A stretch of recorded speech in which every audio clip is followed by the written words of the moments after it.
Yeah, good morning, everybody. I thought it would be a good habit to get into to do these morning warm ups and to record myself.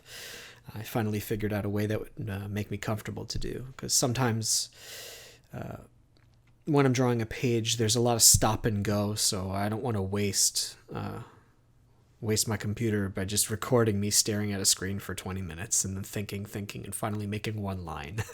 But for this kind of painting, I was watching some Bob Ross actually. I like to watch it in the morning if I can, just to get some inspiration and sort of see, his speed and his strokes and playing with color and seeing what he does and kind of getting all the fluff out of my head, the kind of fluff that makes you think like you have to overdo it a lot of the times. And so I was looking at him paint this morning, and I thought, oh, why don't I record one of my warm ups? I like to try to do warm ups whenever I can. And then, of course, a couple of days ago, I was doing a 2 hour painting that worked really nicely. And I thought, I got a lot of feedback saying people liked watching me work. And I said, oh, maybe I'll try to record some of my quick paintings. And anyway, so I'm going to try to do some commentary. I don't actually know how much I can say about this painting as I'm reviewing the footage. I sped up everything by about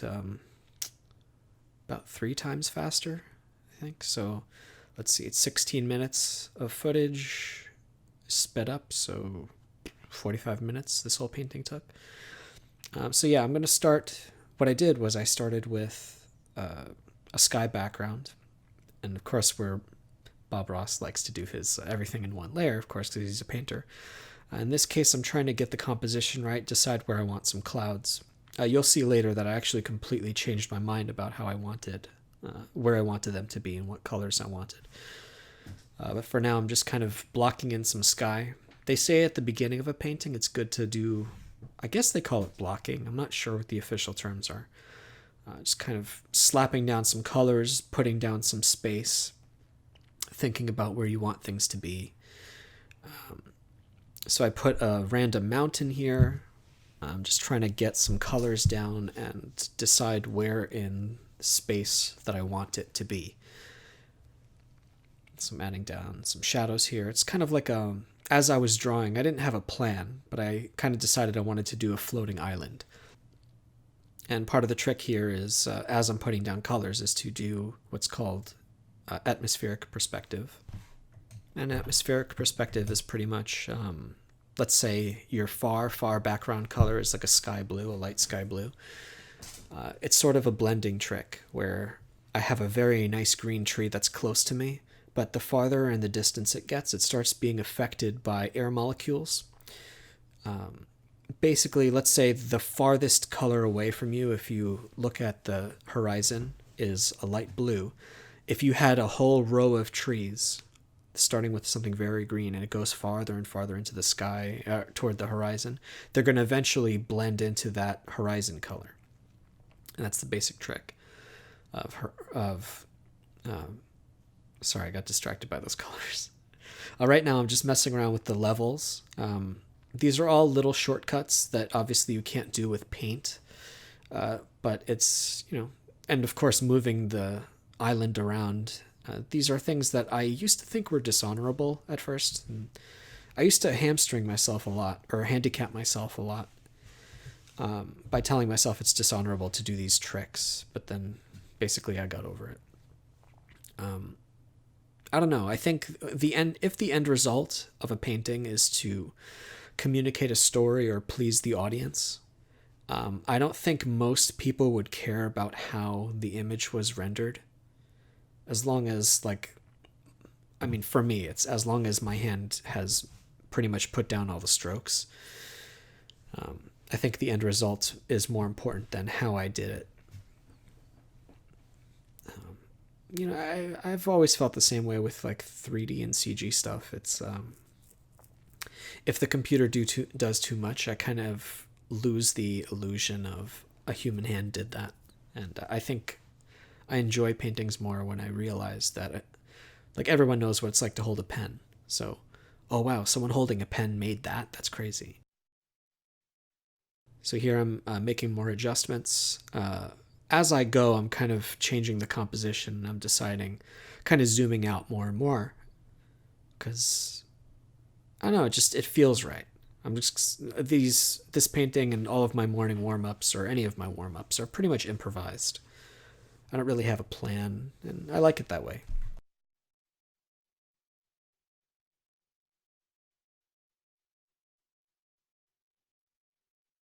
This is a 100% fantasy image,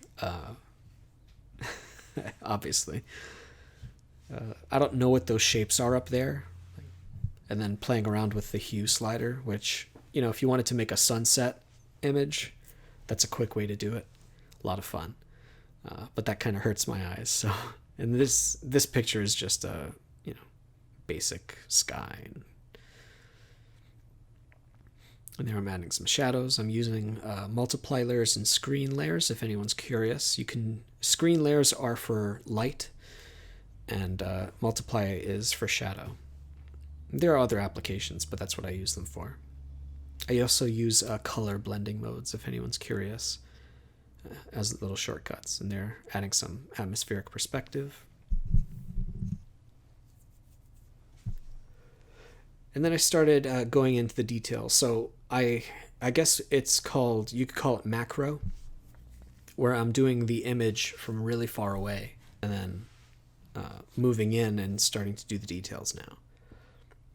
And I'm using a square-shaped brush with tilt and the transfer or pressure settings attached. I'm trying to teach myself how to use brushes because I'm actually not comfortable with them at all. But they say when you're learning brushes, do something like create a circle brush with pressure, create a square brush, very simple brushes, and then you can work your way up in complexity. But I'm still not comfortable enough to do really complex. Like if I wanted to do grass, I could create a grass brush, but I'm still not comfortable doing that. It feels like too much of a cheat. But maybe someday I'll change my mind about that after I've drawn 50 million blades of grass. It's like, I have learned how to draw grass. I don't need to prove to myself that I can draw grass anymore. I'll take the shortcut.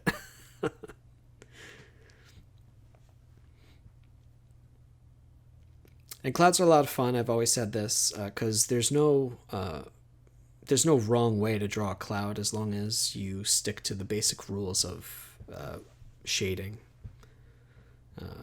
You know where the light is, and you know where the shadows are. And here I thought it would be really fun to extend these arches way into those clouds for no reason except that it looks cool. And those are the kinds of backgrounds I want to do with Mary Sue, actually. Sorts of settings where things don't need to make sense. Imagine a universe where it's kind of procedurally generated kind of thing. And of course, later I'll go in and polish things up and change shapes around. But I like the idea of no rules, meaning visually I can do pretty much anything I want. And that kind of thing makes me happy to work on. I kind of get really bored drawing the same thing over and over. Like even her suit changes so much from panel to panel. I hope that doesn't get in the way of anyone's enjoyment. Right here I did a mirror trick, and that helps you see, it basically helps you see things that you couldn't see before because the image has been burned into your brain too much, so you can view it from a different angle and you can see things that you want to change. And this warm-up will be applicable, I'm sure, to the Mary Sue comic, if anyone's curious. Again, the Indiegogo but I'm closing it on November 1st of this year.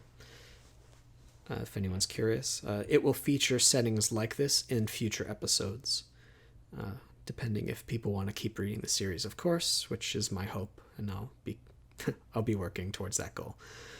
So these warm-ups are not just warm-ups, they are eventually going to be backgrounds in the comic. At least I hope so. And so I decided to change, there was a mountain there, and I changed it into a sort of an extrusion of land that goes into the clouds. and kind of blends into the clouds too, because why not? So here I'm adding some contrast.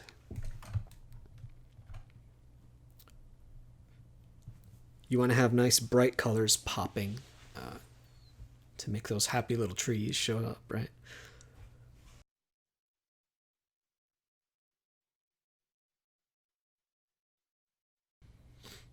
And now I'm getting a little bit of blue in there.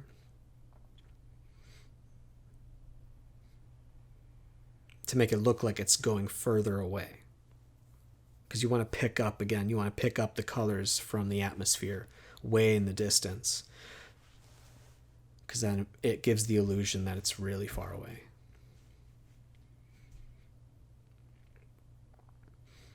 You want to have generally high contrast in the foreground and then low contrast in the background. Because if I did a pure dark color like a black way out there in the distance, basically what we're doing is programming the eye of the viewer to think that anything that's really dark and high contrast and really light is foreground, and then anything that's kind of faded and low contrast is really far away, because that's what happens in real life. We can't count how many leaves are on a tree way in the distance. We just know, okay, shapes of trees, silhouettes. That's why I don't actually paint details. Why would you paint details of things that are really far away? You want to try to approach that like an impressionist, actually.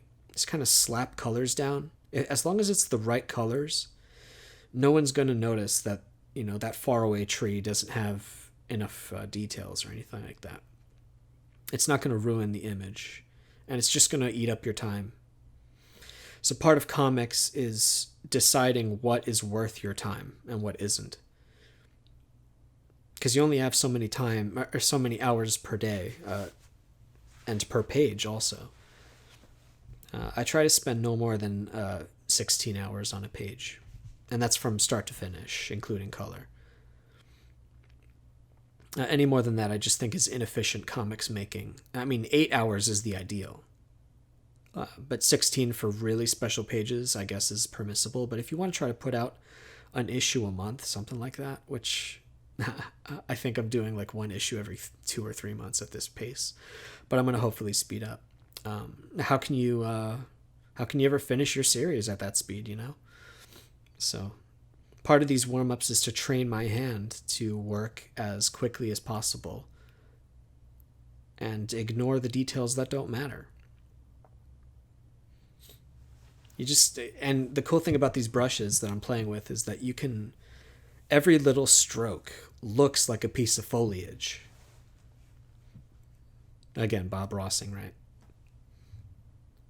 You play with the brush a certain way, and all of the little bristles will represent little leaves and stuff like that. So these are time-saving tricks.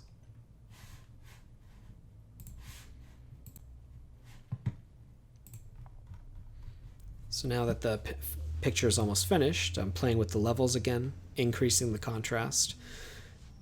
You want things in the foreground, again, to have nice high contrast, and things in the background can have low contrast so that it looks far away.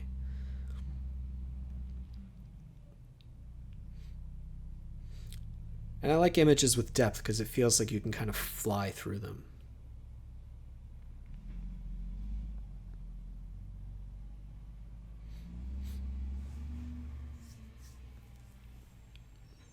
No, just doing these little finishing touches. I like the idea of extending, or again, extruding that piece of land, whatever that is, adding depth, because it's like a little tunnel that pulls the eye down into wherever. It's like a waterfall or something. It says, hey, come down this way. So a good image kind of gives your brain time to process it and says, wait, what's that over there? Oh, how fun would it be to go over there and explore, like a game?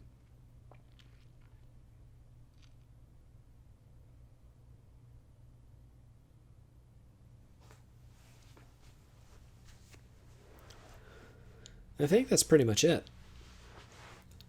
But yeah, that's a morning warm up for you. I'd like to do more videos like this, actually. I think it's I don't know, it's inspiring, right? To watch other people draw. Obviously, for me, watching myself draw is just awkward. I just see mistakes and I'm embarrassed, but I think it's valuable. But yeah, Mary Sue is closing on November 1st. That's only a few days away. And after that, I'm just going to be chained to my desk finishing it. And shoot, I'll try to get the books out by the holidays, by Thanksgiving. Yeah, if you like this video and you'd like to see more like it, just let me know. And if you have any fun requests, I'll try to honor them. I don't know. The whole point of these warm-ups is to not think too much and just get my hand ready to go. There you go. Finished piece. Give it a try. Enjoy.